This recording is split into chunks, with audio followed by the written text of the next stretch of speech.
গেছিলাম শ্যামাসুন্দরী মায়ের পুজো দিতে। খুব ভালো লাগলো।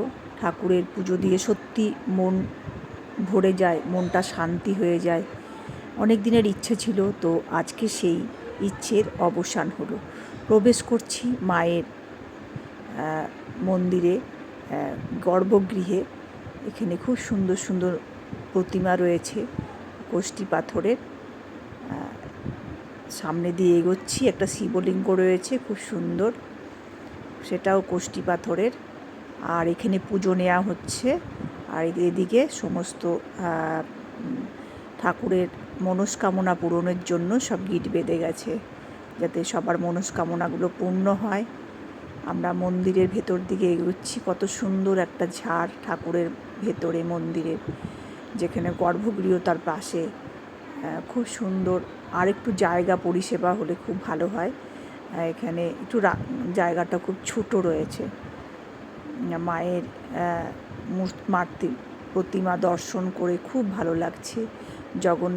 জগন্নাথ বলরাম সুভদ্রার ঠাকুর রয়েছে, তার সাথে মা শ্যামাসুন্দরী মা। সকলে এখানে এসে তা মায়ের নিজের মনস্কামনা জানিয়ে যায়।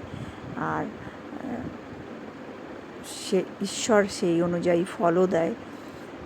এত ভিড়, প্রচুর ভিড়। তবে আমি যেদিন গেছিলাম সেদিন মন্দিরে বিশেষ ভিড় ছিল না। খুব শান্তিপূর্ণ উপায়ে পুজো দিয়ে এসেছি। মন খুব ভালো হয়ে গেছে। যে কোনো ঠাকুরের মন্দিরে গেলেই মনটা অনেক বেশি শান্ত, মলিন, পবিত্র হয়ে যায়।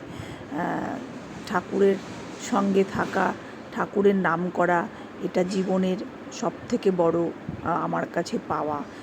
ঈশ্বরের কাছে শরণে আসা, এর থেকে বড় প্রাপ্তি পৃথিবীতে আর কিছু হতে পারে না। আমার ভীষণ ভালো লেগেছে এই মন্দিরে পুজো দিয়ে।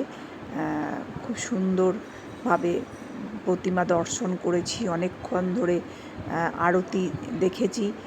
আরতির সময়েই ছিলাম। সুন্দর করে আরতিটা উপলব্ধি করেছি। মায়ের কাছে নিজের চাওয়া পাওয়া মনস্কামনা কথা জানিয়েছি। ঈশ্বর উনি জানেন।